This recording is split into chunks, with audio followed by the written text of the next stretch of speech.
She's the perfect student council president.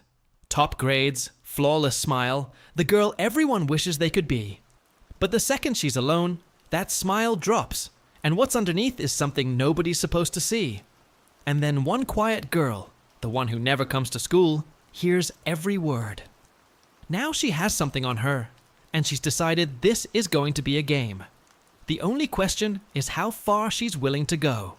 The whole school is watching her, and Yoshizawa Kurumi smiles like she was born for this. Student council president, top of her year, the kind of girl everyone wants to be. She promises to make school life better for all of them. But behind that perfect face, a single thought is curling like smoke. Is the me they're all clapping for even real? She says she'll do her best, and the applause swells. And somewhere far underneath it all, a voice goes quiet and cold. "I don't care," it whispers, and nobody hears a thing. Rewind a little, to the moment before the mask locks into place. Kurumi stands at the podium, hands shaking, a nervous girl cheering, "You can do it!" from the wings. She talks about how hard she worked on the council's agenda, how committed she is to everyone here. Then she straightens up, the trembling vanishes, and out comes the flawless speech the whole school will remember. One breath, and the real girl disappears completely behind the one they want. Afterward, her friend Kokoro is glowing. That welcoming speech was perfect. Absolutely perfect. Kurumi just shrugs it off, calling it average, asking wasn't it kind of plain. But Kokoro insists she'd panic with everyone's eyes on her like that. She'd never survive it. And then she says the thing that lands somewhere tender and strange. "You're the only one who actually watched me, Kurumi." It's such a small kindness, and Kurumi has no idea yet how much that sentence will start to mean. The compliments keep coming, and Kurumi keeps deflecting them like she's done it 1,000 times. "You're a natural," the other girls tell her. "You've always worked so hard for the class and the council." She lets the praise wash over her with that practiced little smile, the one that costs her nothing and means even less. "I wish I could be as perfect as you," one of them sighs. And Kurumi just keeps walking. They have no idea the perfect girl is running on fumes and contempt. It's easier when you've done it for a long time, she thinks, listening to herself agree and nod and shine. Not that it matters much anyway, because here's the secret nobody suspects. In reality, no one is really paying attention. They love the performance, not the girl giving it, and she knows it down to her bones. Then Kokoro says it again, softer this time, and it stops her cold. "You're the only one who actually watched me, Kurumi." Huh?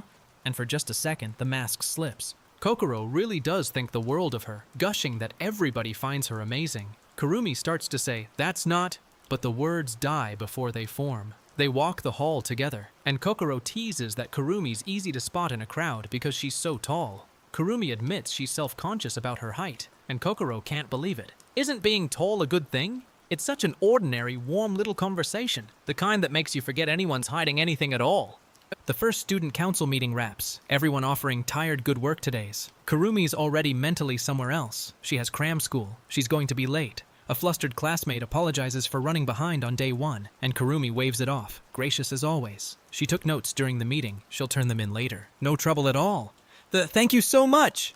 And the girl beams like Kurumi just hung the moon. All that's left is to clean up and go. But just as she's slipping out the door, already dreading being late, a voice catches her. Horia-sensei, the teacher, flags her down right when she has no time to spare. "I'm glad I caught you," he says. "I have a small favor to ask." Kurumi's stomach sinks even as her face stays pleasant, because of course it's her. It's always her. "What is it?" she asks, and the trap closes gently around her evening. "It's about Naoi-san," he explains. "You know of her? She's the girl who never comes to school, the one who barely attends classes at all." Kurumi knows exactly who he means, the ghost in their roster. The teacher says he tried to reach her himself but couldn't get her to open up, and her family situation is complicated. He figures it might be easier for two girls to talk, so could she please? And somewhere down the hall, another teacher calls his name. The favor lands in Kurumi's lap whether she wants it or not. The other students pile on with their own little needs. "What's on the test? Can you explain this part? You didn't tell us." Kurumi handles every one of them with that bottomless patience, and the teacher even teases her for buttering him up. "I get it," he says, relenting. "And you can feel how good she is at making everyone's problems hers." Then privately, she resolves it. Fine, she'll go talk to Naoi-san herself. "Just introduce yourself," the teacher says cheerfully. "She's probably still up in the classroom." Kurumi smiles and agrees, and the smile doesn't reach anywhere near her eyes. The second she's alone, the real Kurumi finally speaks, and it's poison. Disgusting, she mutters, playing favorites so openly like that. If the teacher has time to chat with everyone, why can't he do this himself? Why is it always her? The student council, the errands, the endless asks. Why can't anyone just do the bare minimum? Her hands clench, and a darker worry surfaces. If she's late, her mom will. Something heavy lives behind that unfinished sentence. Then a voice cuts through the empty stairwell, and Kurumi's blood goes cold. Some girl who doesn't come to school. It has nothing to do with me, right? She's still talking, still venting, not realizing she's no longer alone. I don't give a shit, she says. And the words echo off the walls a beat too long. There, half in shadow, sits Naoi, and Kurumi feels the floor drop out from under her. Whoosh! The air leaves her lungs all at once. What do I do if she heard me? Kurumi thinks, panic clawing up her throat. She might tell the teacher, she might tell everyone. This could ruin everything. Naoi smiles up at her, easy and unbothered, and says hello like nothing's wrong. You know who I am? Kurumi asks carefully. Of course I do, Naoi replies. I think this is our first time talking. Kurumi searches that calm face for any sign she was overheard, and finds nothing she can read. Did she not hear me earlier? Kurumi wonders, clinging to the hope. She makes small talk, playing the part. You don't come to school often. I'm in the same class, I see. She decides she'll pretend she knows nothing about the teacher's request. Keep it light. Keep it safe. Are you in a club? She asks. You must be busy being here so late. Naoi just tilts her head and answers questions with questions. And Kurumi can't tell if she's being toyed with. She's pretty chatty, Kurumi thinks, almost relieved. Then Naoi smiles wider and the trap springs shut. I don't give a shit about some girl who doesn't come to school, she repeats, word for word. Kurumi's whole body locks. Sorry, were you busy with something? Naoi asks innocently. No, there's nothing, Kurumi lies. She heard me, Kurumi realizes, the horror sinking all the way down. That you think that way when you put on a nice face for everyone. Naoi knows everything. Yoshizawa-san, Naoi murmurs, leaning close. You're a bad girl, huh? Kurumi just stares, sweat beading, no script for this anywhere in her perfect repertoire. Compared to someone like you, who seems so perfect. Naoi lets the words hang there, soft and dangerous. Huh? Is all Kurumi can manage, the mask hanging by a thread. Whatever this girl wants, it isn't going to be simple.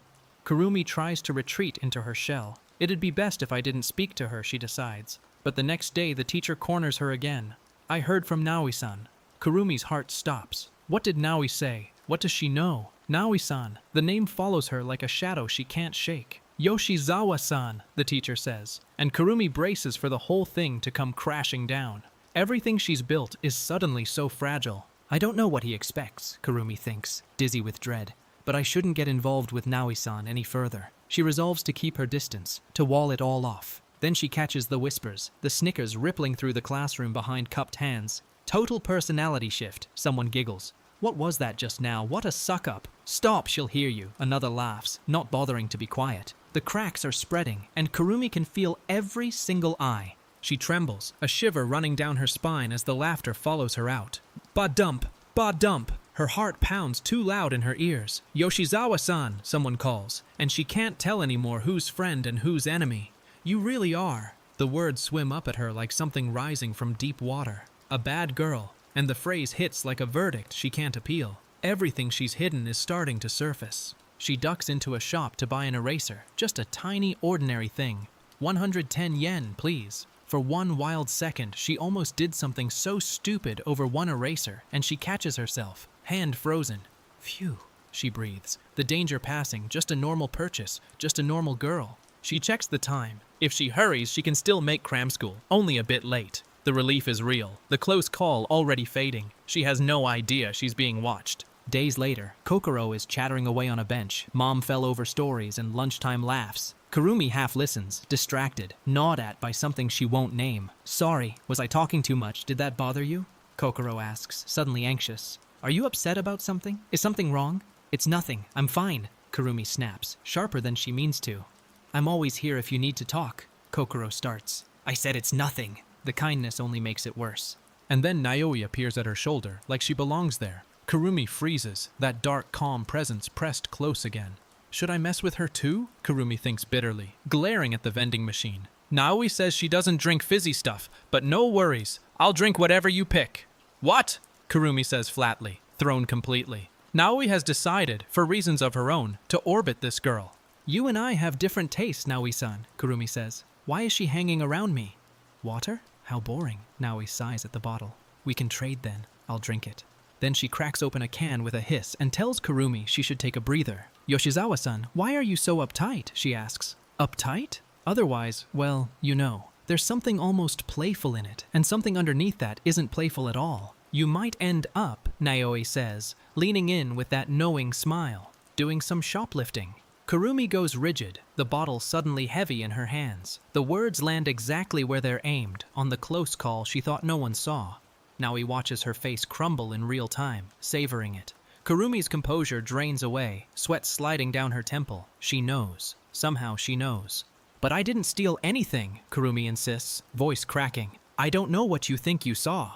Naoi just looks at her, unbothered, almost gentle. Sure, but if that's the case, she says, then what's this? She holds up her phone, and on the screen is a video. Kurumi's own hand, hovering near that eraser in the shop. The trap she didn't even know existed has been recording the whole time. Anyone who saw this would think you're shoplifting, Naoi says, scrolling the footage. Kurumi lunges. Why did you record that? Delete it. Delete it. Her eyes blow wide with terror. Everything she's built flashing before her. If someone sees that, all of it, everything will be ruined. Why is it always me? Hold on, she begs. You're so loud, Naoi murmurs over her panic. The perfect girl is unraveling completely, right there in the open. Shut up. Slam. Naoi pins her hand to the wall and the world stops. For a heartbeat, Kurumi can't even breathe, can't process what's happening. Then pain blooms sharp in her gut. It hurts. My bad, Naoi says lightly. Did I hit your solar plexus? Kurumi crumples to the floor, gasping, this calm girl looming over her. The blackmail just became something physical and far more frightening. It hurts so much she can't breathe, and the threats keep coming. Should I report this? Post it online so all our classmates can see? Stop, Kurumi chokes out. St. Naoi just hums, considering it. Why? Kurumi gasps from the floor. Why are you doing this? And Naoi, reading her book like none of this matters, says the thing that chills the room. I like it, you know. She enjoys this. That's the whole horrifying answer. It's all become meaningless, Kurumi thinks, collapsed and shaking. Everything I've endured. The grades, the smile, the counsel, all of it. Because of this crazy girl. The despair swallows her whole, the panel going black around her. It's absolutely... She can't even finish the thought. Naoi's eyes glint in the dark, unreadable and unbothered. Whatever comes next, Kurumi is no longer the one holding the script. The warning bell rings, and somehow Kurumi's still standing, still functioning. Oh, I didn't even get a chance to eat lunch, she realizes. The absurd ordinariness of it, almost cruel. Naoi rises lazily nearby, in no hurry at all. Wait a second. Kurumi's stomach twists. Gah! Now there's no time to eat. Grumble, grumble, her body betraying her even now. She slides the door open and steps out, hollowed and starving and trapped. If someone sees that I'm screwed, Kurumi pleads. You have to delete it, please. The video, she asks. What are you going to do with it? Naoi turns slowly, that faint smile playing at her lips. Then she says something Kurumi doesn't expect. Don't be so scared. I won't tattle. Huh? Kurumi blinks, completely wrong-footed. The girl who's tormenting her just promised not to tell. And that's somehow more confusing than any threat. The classroom goes quiet, sunlight on the windows, a teacher watering flowers somewhere. Kurumi drifts through it, all feeling unmoored, like her body isn't quite hers. I feel lightheaded, she thinks, pressing a hand to her chest. None of this feels real. It's like I'm in a dream. She floats past the windows, hollow and weightless, the world gone soft at the edges. Whatever's happening to her, it's pulling her somewhere she doesn't recognize. Kurumi-chan! Kokoro's voice snaps the dream, and Kurumi realizes with horror she was laughing. Why was I laughing, she thinks, hand flying to her mouth, sweat on her brow. Kokoro hurries over, worried. Earlier, I'm so... She stumbles over an apology. Kokoro, Kurumi breathes, the kind face cutting through the fog. I got worried when you didn't come back, Kokoro says, reaching for her. Even now, someone is still trying to take care of her. Kurumi-chan? What's wrong? Kokoro's eyes go huge as Kurumi suddenly sways toward her. The whole world tilts, light flooding the panel. Kurumi pitches forward and Kokoro catches her on instinct, arms wrapping around her. Wobble. Kurumi's legs give out completely, the strain finally too much. Kokoro can only stare, holding her friend up, baffled and afraid. The perfect girl has hit her breaking point in public. I'm sorry for speaking so roughly with you earlier, Kurumi murmurs against her shoulder. Don't worry about that, Kokoro insists. More importantly, are you okay? Did something happen? Should we go to the nurse's office? Kurumi just leans into her, eyes wet, too drained to keep performing. I can carry you, Kokoro offers. No, you might dislike that, Kurumi mumbles. After everything, this small, genuine care is the thing that almost breaks her open. Kokoro is so kind, Kurumi thinks, something aching loose in her chest. I had a bit of a stomach ache, she lies softly. Thank you. Even after I got mad, Kurumi marvels. Kokoro still came back for her, still worried. But I'm feeling a bit better now, she says, holding tight to her friend. The contrast couldn't be sharper. One girl who hurts her for fun, one who holds her up without question, and Kurumi caught between them, not sure anymore which world is real. Back in class, the teacher's calling on sleepers. Now next is... Kurumi's nodding off, Kokoro beside her, and Naoi watching from across the room. I overdid it, Naoi thinks, studying Kurumi's exhausted face with something almost like regret. A small private smile crosses her lips. Think twice before you fall asleep in class next time, she teases later, and Kurumi splutters. Hwa? Ha ha ha. Naoi laughs, genuinely delighted. For one strange moment, the tormentor looks almost like an ordinary girl having fun. That night, Kurumi lies in bed, turning it over and over. The more I think about it, the less I understand. What exactly does Naoi want to do? She runs through her endless list. Bath, cram school, dinner, self-study materials, the machine of her life grinding on. As bad as things are, she thinks, the dread sitting on her chest. There's no off switch, no rest, just the next task and the next. And now a wild card named Naoi, threaded through all of it. I've had nowhere to run for a long time, Kurumi thinks, sprawled and staring at the ceiling. Her room, her schedule, her mother's expectations. A cage with no door. I don't want to think about anything anymore, she admits, the exhaustion bone deep. Her hand rests on her knee, then stills. She has no words left, only the weight. For the first time, you can feel exactly how long she's been drowning. She presses her own hand over her mouth in the dark, a gasp escaping. I always wait until Mom's gone to bed, she thinks, because only then is the house finally hers. There's something secret and desperate in the way she curls into herself. The careful, hidden ritual of a girl who only exists when no one's looking. It's quiet and lonely and a little frightening. Whatever freedom she has to steal it in the dark. If she were to enter my room now, Kurumi thinks, even though I can't stop. The thought of Naoi seeing this, the real unguarded her, sends a jolt through her. This is dangerous. She knows it, even as she keeps going. Stab, stab. Her breath catches. Ha! Ha! The panel trembling. Something in her is starting to crave the very thing that terrifies her. The line between fear and want is blurring, and she can feel it slipping. It's just one more thing I have to endure, Kurumi tells herself, hollow. Thud. She goes still, spent, the dark pressing in around her. This is just survival, she insists, the same way she survives everything else. Then, the next day, Naoi's voice. What's with you? Kurumi looks up at that calm, unreadable face. The girl who's haunting her thoughts is standing right there, like she heard them. Say, Naoi asks, why were you trying to steal something anyway? Kurumi has no answer that makes sense. I don't even know why myself. Not enough money? Naoi guesses. I don't think that's why, Kurumi admits. It's not like I really even wanted to, she says, but I couldn't stop thinking about it. It was an awful, intrusive thought, clawing at her until she nearly gave in. I don't care, Naoi says, but the question hangs there anyway, because they both recognize it. People like you, who just do whatever they want, Kurumi says. I really can't understand. So hurry up, she snaps. Just do it and get this over with. If this is enough to satisfy you, then just do as you please. Hit me, ruin me, whatever. She's bracing for the worst, offering herself up to it. Naoi just watches her, silent, that hanging in the air. Kurumi expects cruelty and braces for it, but Naoi has something else in mind entirely. I may have said too much, Kurumi thinks, the silence stretching dangerously. Naoi looms closer. Loom, and Kurumi shivers, certain the blow is coming. You know, Naoi says quietly. It's boring if I'm the only one doing anything. Kurumi blinks. Thrown. That's not the threat she expected. There's a tear glint in Naoi's eye, something almost vulnerable under all that menace. Whatever game this is, Naoi just changed the rules again. Doesn't it sound like a fun game? Naoi muses, and Kurumi recoils. What's the point of doing that? A game? Kurumi echoes, dread rising. Then Naoi lays it out. Steal something from our teacher's desk for me. Besides, if I'm seen, then I'll already have lost everything. Kurumi starts to argue. You can't stand me, right? Naoi cuts in. So you should just hit me. Smack! She presses the phone to Kurumi's cheek, daring her. The dare is also a confession, and neither of them quite admits it.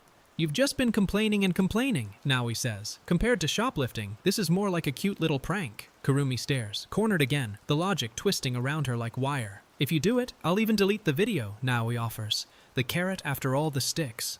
Kurumi's eyes lock onto that phone, that promise, that impossible out, one theft for her freedom, and she can feel herself starting to consider it. Excuse me, Kurumi says, sliding open the staff room door, heart in her throat. Nervous, she thinks. I guess it's not that strange for me to be in here. Phew, he's not here, she breathes, scanning the empty desks. Something easy to take by mistake, she reasons. Like a pen or... Her eyes land on it. The class photo, framed on the desk. The plan is forming, and so is the point of no return. No. Taking the photo is way too noticeable, Kurumi corrects herself. I don't know if she'll actually delete the video, she admits, but I don't have a choice. She steels herself, scanning for something small, something forgettable. A pen. This should be good enough, she decides, reaching out. She glances at the dozing teacher across the room. Zzz, zzz. One quiet motion, and it's done, she thinks. Oh, Naoi's already waiting in the classroom. Second year class 2, chin in hand, bored. How disappointing, she sighs, slumping. I guess it was impossible for an honor student like you, huh? You came back empty-handed? Kurumi flinches. Huh? She did take something, she risked everything, and Naoi's already written her off. The taunt is calculated, and it's about to push Kurumi somewhere new. In that case, Naoi shrugs. I guess I'll have to upload the video then. And she lifts the phone like a threat. Kurumi glares, cornered, watching her own ruin balanced on a screen. But then Naoi pauses. I thought you'd be a bit more interesting. Don't get ahead of yourself, she murmurs, and just jump to conclusions. Because Kurumi did take something after all, and Naoi knows it, drawing the moment out like a cat with a mouse. The empty-handed verdict was a test, and Kurumi's about to fail it differently than expected. That's enough, right? Kurumi pleads. Give it back. Naoi flips through what she stole and laughs. Gross. Those guys still take pictures like this? It's the class photo, the framed one from the staff room. And Naoi holds it up. Oh-ho! Whoosh! She raises it high and Kurumi flinches. Gah! Is she going to hit me? Shiver, the dread crawling up her spine as the frame catches the light. Whatever Naoi's about to do, it isn't what Kurumi braced for. Grab. Kurumi lunges. That's not something that can be fixed, but it's too late. The frame slips, the photo tears, glass cracking against the floor. What have you done? Naoi looms over the wreckage, voice gone cold and strange. Didn't you bring it because you wanted to break it? Kurumi stares, horrified. What are you talking about? Crack. The broken frame lies at their feet, and somehow this is now Kurumi's fault. The blame has been flipped neat as a knife. I told you to steal something, Naoi says, head tilted. But you wanted to return it? That's not what I wanted at all, Kurumi cries. I thought I could return it. Naoi just smiles, easy and merciless. Cheating's no good, you know. And so I can't delete the video. You're insane, Kurumi breathes. Then, almost generous, well, I guess I'll give you another chance. The cage door opens just enough to keep her trapped. Outside the staff room, the whispers swirl. There weren't many people in there, but it'd be bad if anyone remembered I was there. What am I doing, Kurumi thinks, hand pressed to her face. I had to bring the photo. I didn't know she would break it. The justification's spinning faster. I could say it was Naoi's fault, but then I'll have to deal with the video. Every escape route loops straight back into the trap. She's run out of clean choices, and she knows it. The hallway fills with murmurs. Who would have done this? Is that blood? How awful. Kurumi freezes, the wreckage already discovered. The whole class buzzing. The teacher arrives, baffled, holding the ruined frame.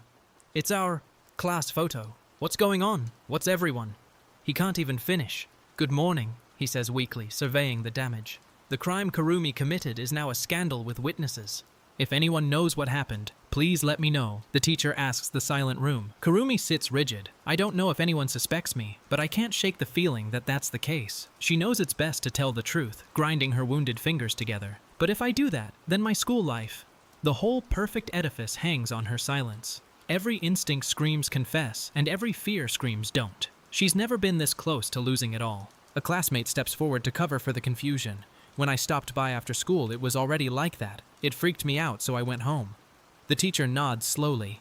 I see. Thank you for telling me. I'm caught off guard too. Then he says something that twists the knife in a different direction. but I won't take it to heart. He won't even look for who did it. And somehow that's worse. His kindness becomes its own kind of trap. So please don't try to find whoever did this, he asks. I don't want to think someone had bad intentions. Maybe it was an accident and they can't come forward. Don't mention it to the other classes either. Don't tell the other teachers. We don't want them to worry. Kurumi sits frozen as he buries the whole thing to protect everyone's feelings. The other students exchange uneasy looks. His gentleness is suffocating, sealing the secret in tight. And Kurumi has to live inside that silence now. It's totally unforgivable, the class mutters. Isn't it obvious they did it on purpose? The photo was in the staff room, so how could it have been an accident? We should still ask if the other classes saw anything, one girl insists, even if he said not to. Then a softer voice cuts in. Kurumi-chan, what happened to your finger? The eyes turn to her, to the bandage, to the wound she can't explain. The walls are closing, one innocent question at a time. Did you disinfect it? A friend asks. Ah, it's just a paper cut, Kurumi lies. But it looks like it really bled a lot, the girl frets. Hey, someone calls. I'm fine, Kurumi insists. Shift, hiding her hand away. Then the mood brightens. Ho-chan, why don't we all pitch in for a new frame, as a present from the class? That's fine, Kurumi murmurs, as long as that's what everyone wants. Even now she performs the gracious president, smiling over the wreckage she made. Even though he told us not to, Kurumi thinks, Isanuma-san and her friends are still going to look for a culprit. And there's still Naoi and the video, the dread piling higher with every step. She drifts home with garbage bags in hand, the cleanup duty hers as always. Grab. A hand shoots out and catches her wrist. Wobble, wobble. She sways, hollowed out. What should I do? The trap has tightened from 2 directions at once and someone just grabbed her. Slam! It's only Isanuma, slamming her bag down. And Kurumi flinches like she was struck. What's with that exaggerated reaction? Isanuma frowns. I didn't even pull you that hard.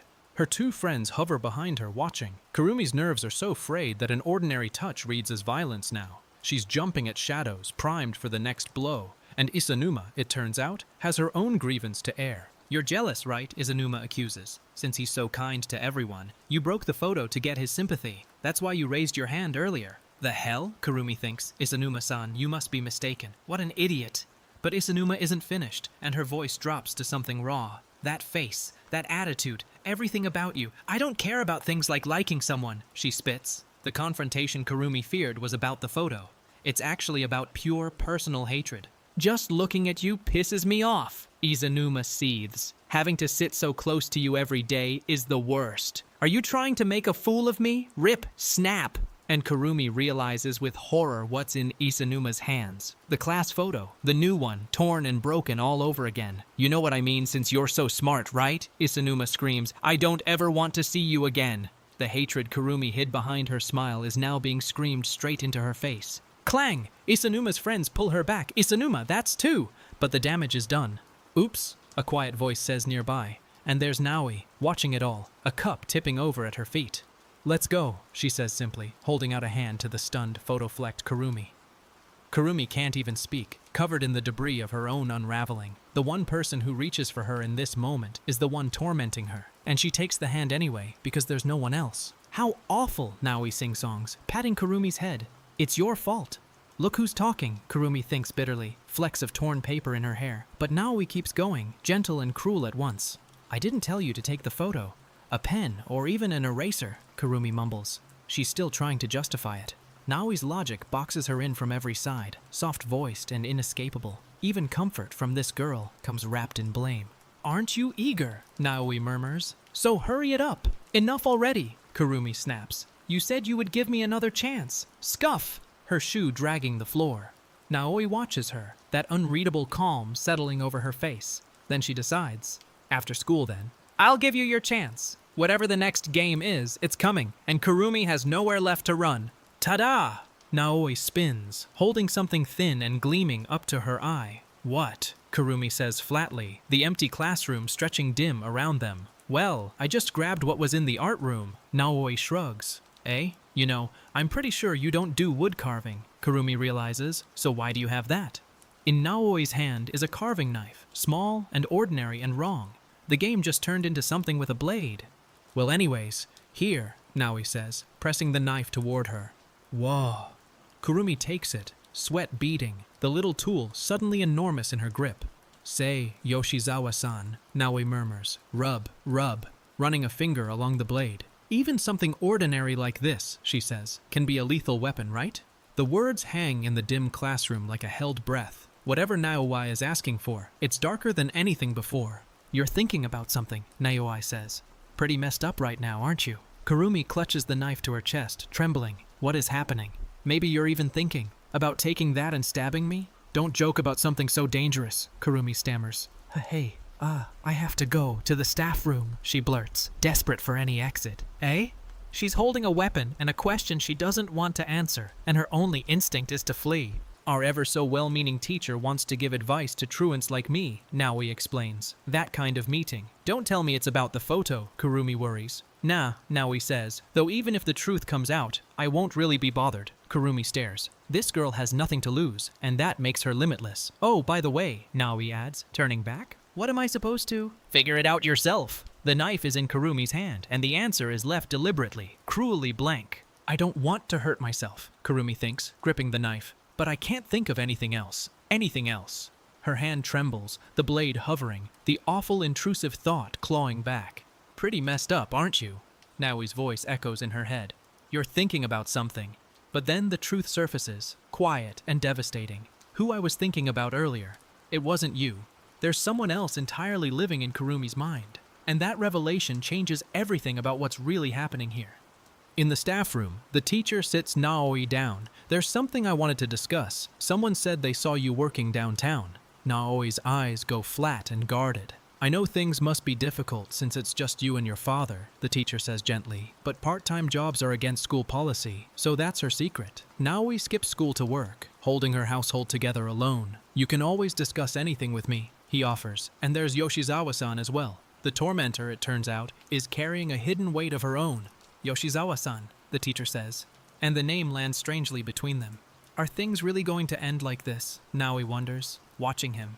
Maybe you'll find something that interests you. Since I need to finish my report, he tells her, why don't you observe some club activities? Naoi-san? He prompts when she lingers. I can go now, right? Yes, he stammers, and she drifts toward the door. For a moment, the dangerous girl just looks lost, unsure what she's even reaching for. I made a mistake, Kurumi thinks, staggering. It's wrong. It's wrong. I didn't have a good reason to do it. I'm not supposed to even think like this. Even though I was told, she trembles. The apology breaking apart in her chest. I'm so sorry, she whispers to no one, hand pressed over her eyes. Mom. The person haunting Kurumi's every thought, the source of all this terror, is her mother, and the whole performance has been for her. Well, school tomorrow sure will be interesting, Naoi murmurs in the empty room. Tap, tap, then dash. She moves, drawn by something she heard. There, in the dim classroom, Kurumi is crumpled and crying, the truth spilling out at last. Mom, Naoi repeats softly, a knowing smile curling at her lips. Huh, Kurumi gasps, realizing she's been overheard, that her deepest secret is exposed. The girl who collects other people's weaknesses has just found Kurumi's most fragile one of all. Grab! Naoi catches Kurumi by the wrist before she can flee. Kurumi freezes, found out, raw, no mask left to hide behind. Naoi turns to Kokoro, who's been waiting nearby, and smiles. I need to borrow Yoshizawa-san for a bit, okay? Sure? Kokoro stammers, confused. And just like that, Naoi pulls Kurumi away into something private and unknown. Whatever reckoning is coming, the two of them are finally alone with the truth. Once I cooled my head, Kurumi explains. I took a desk from an unused classroom and swapped it with the one I ruined. Naoi listens, expression unreadable. You're gonna threaten to upload the video, right? Kurumi says. And then, for the first time, she stops running.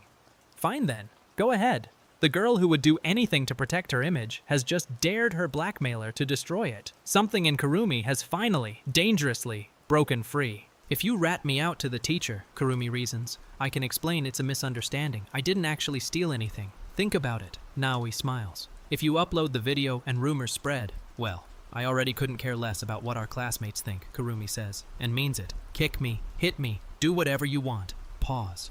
She holds out her hand, surrendering completely. For once, Kurumi isn't bargaining. She's giving up the very thing she's clung to. And that terrifies Naoi more than any threat could. I don't care what you do. Either way, I'm not going to listen to you any. Kurumi starts, defiant at last. But Naoi leans close, voice dropping to something almost pleading. More. Her hand finds Kurumi's throat, and the room goes still and strange. Stop lying, stupid, Naoi whispers. And suddenly the cruel mask cracks on her face instead. The blackmailer is the one unraveling now. Everything between them is about to invert one final time. The photo, and the desk too. You chose to do those things yourself, didn't you? Naoi presses. Squeeze? Isn't that right? That's wrong though, Yoshizawa-san, Kurumi chokes out. Stop spouting nonsense. I didn't want any of that. The two of them grapple in the dim room, each insisting the other is lying to themselves. Because at that time, the truth hangs unfinished between them. Both girls are clinging to a story about who's really to blame, and neither can quite admit what they actually wanted. It feels like ages since we went home together, Kokoro smiles. Are things going back to normal without incident? After all that, it doesn't look like Naoi posted the video, Kurumi notes. The fragile piece holding, but shudder. The memory of that broken frame, that carving knife, lingers like a cold breath. You've been even busier lately, Kokoro frets. You should take a breather, otherwise, well, you know. Kokoro, Kurumi murmurs, leaning toward the only warmth she trusts. The storm has passed for now, but something underneath is still unresolved. Want to drink these outside? Kokoro asks. Sure, Kurumi says, and they wander off together. When was the last time we were able to just enjoy a detour like this? Kokoro wonders. Probably not since middle school.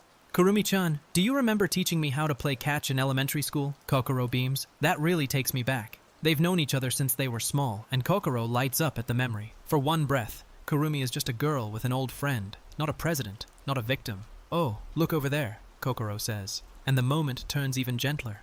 Has your finger not healed yet? Kokoro asks, taking Kurumi's hand. Ah, it's gotten a bit inflamed. The cut's pretty swollen underneath, so I'll replace this old band-aid with a clean new one for you. Then Kokoro says something that lands deeper than she knows. I think it's the same with problems. You can keep them covered up, but it's best to air them out. That always helps me feel a bit better at least. She has no idea how much Kurumi is hiding, yet she offers exactly the truth Kurumi needs. The kindest person in Kurumi's life just handed her the only real way out. Today was so much fun, Kokoro thinks that night, wrapped in a blanket, phone glowing in her hands. She stares at a photo of the two of them.